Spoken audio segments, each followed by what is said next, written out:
Welcome to Back, Mystic Empires. What if I told you that the greatest empire the world had ever seen was forged not in gold, but in sheer, unbreakable will? And what if the very secrets to its unimaginable power were not lost to the sands of time, but are waiting here, today, to teach us how to conquer our own modern worlds?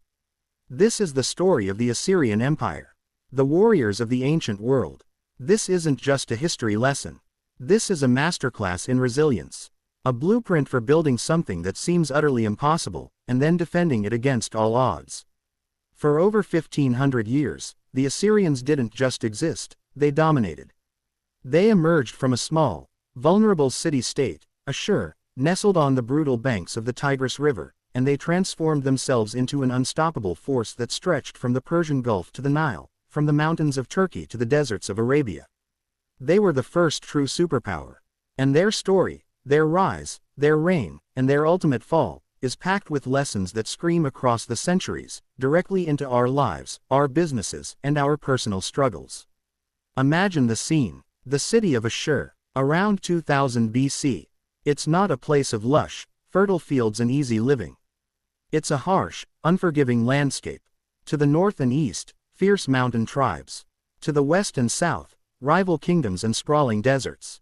Ashur was born in a crucible of constant pressure. They had no choice. They had to be hard, or they would be erased. This is the first and most crucial lesson from the Assyrians: pressure doesn't create victims. It forges warriors. Their entire worldview was shaped by this reality. Their chief god, Ashur, was not a god of love and mercy, he was a god of conquest, of divine order imposed through strength. The Assyrians believed they had a divine mandate to rule the world, to bring civilization, their civilization, to the chaotic masses. This wasn't just ambition, it was a sacred duty. And it gave them a psychological edge that was simply terrifying. Now, let's talk about the engine of their rise. The Assyrian war machine. When we think of ancient warriors, we might think of the Greek hoplites or the Roman legions. But the Assyrians were the original architects of total war. They were innovators on a scale the world had never witnessed. They looked at the problems of their time, and they didn't just find solutions, they invented new paradigms.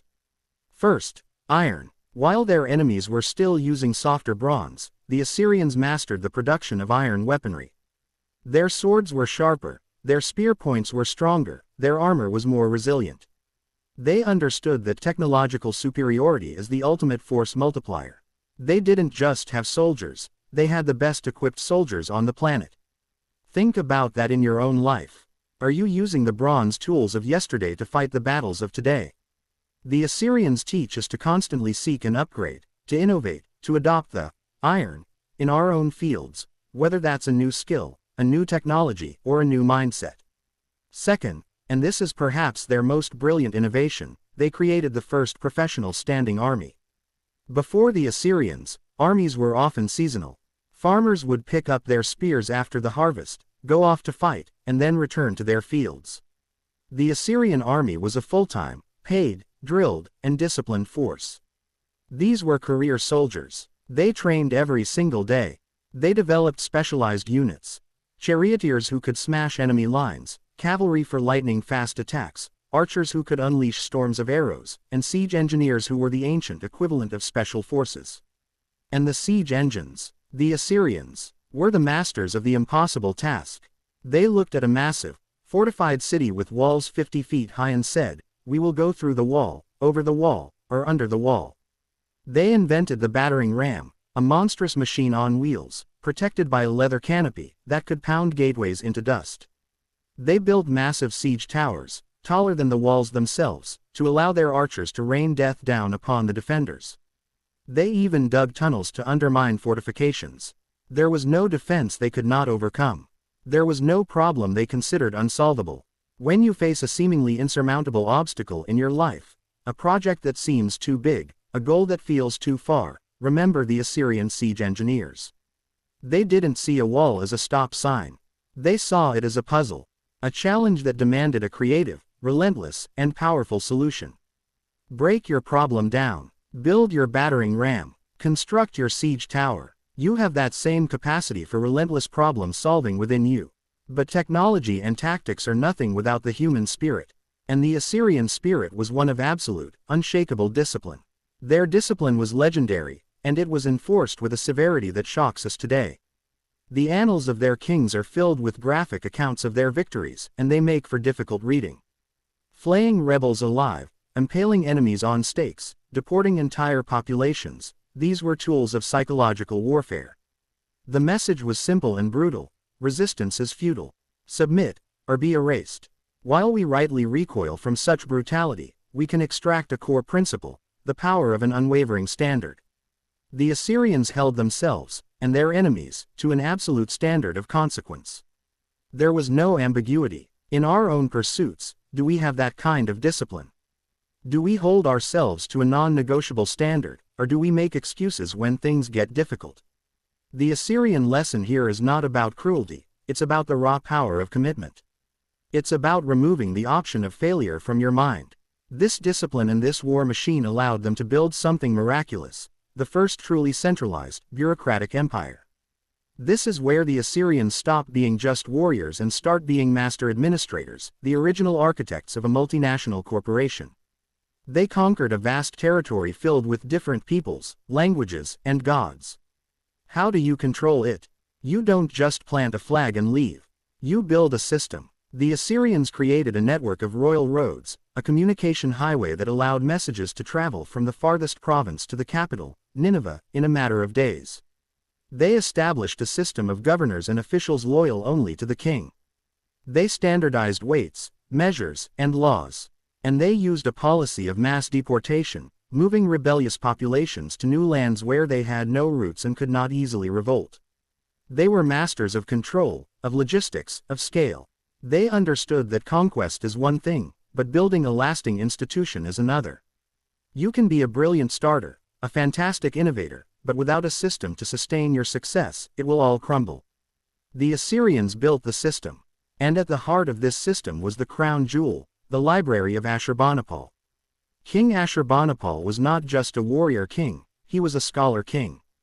In his capital of Nineveh, he built the greatest library the ancient world had ever known. He sent scribes to every corner of his empire and beyond to collect every clay tablet they could find.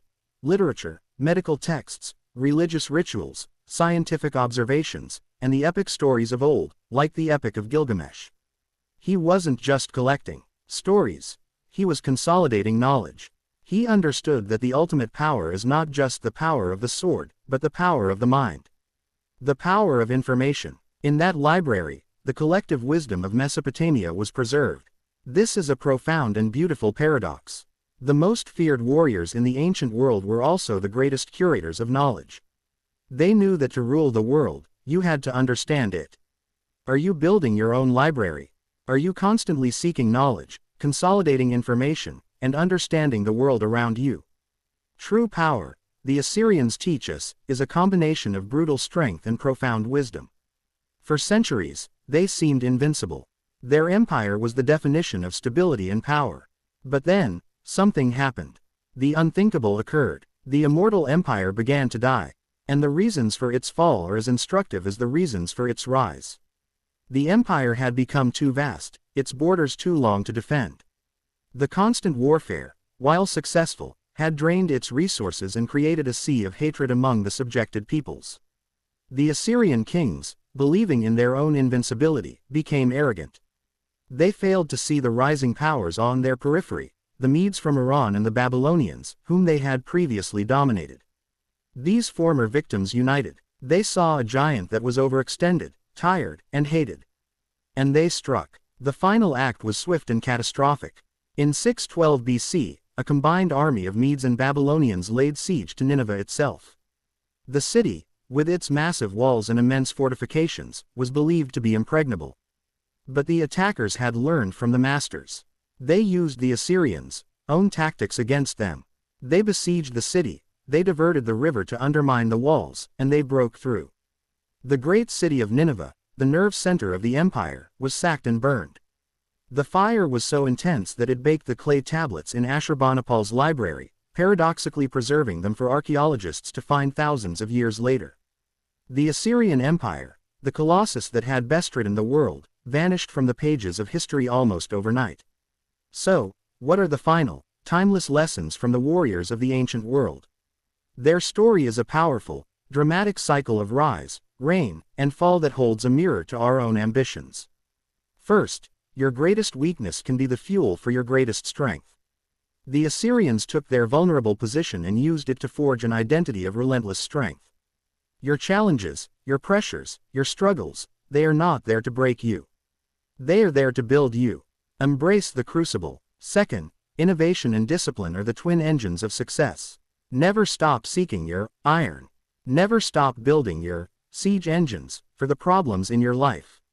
And couple that innovation with an unbreakable discipline. Hold yourself to a standard that others find extreme. Third, to build something that lasts, you must build a system. Conquest is empty without administration. A flash of brilliance is meaningless without a foundation of daily practice. Build your roads. Create your communication lines. Establish your non-negotiable principles. Fourth, never neglect the library for the sword. Power without wisdom is blind and ultimately self-destructive. Nurture your mind. Seek knowledge. Understand that true strength lies in the balance between force and intellect. And finally, the most sobering lesson of all, no empire, no matter how powerful, is permanent. Arrogance is the poison that rots the foundations of greatness. The moment you believe you are invincible is the moment you become most vulnerable. Stay humble. Stay aware. Listen to the whispers on your borders. Never stop adapting. The Assyrian Empire is gone. Its cities are dust, but its story echoes through time. It is a story that tells us that we are capable of incredible things. That we can build, create, and overcome against impossible odds. It also warns us that our greatest triumphs require constant vigilance, humility, and wisdom to maintain. So, the next time you face a wall that seems too high to climb, remember the siege engines of Nineveh. The next time you feel the pressure of the world closing in, remember the warriors of Ashur, who turned their vulnerability into their ultimate weapon. You have that same warrior spirit within you. You have the capacity to build your own empire, whatever that may be. Go forth, with the discipline of an Assyrian soldier, the ingenuity of an Assyrian engineer, and the wisdom of an Assyrian king. Build your legacy, guard it with humility, and write a story that will inspire the ages. This has been Mystic Empires.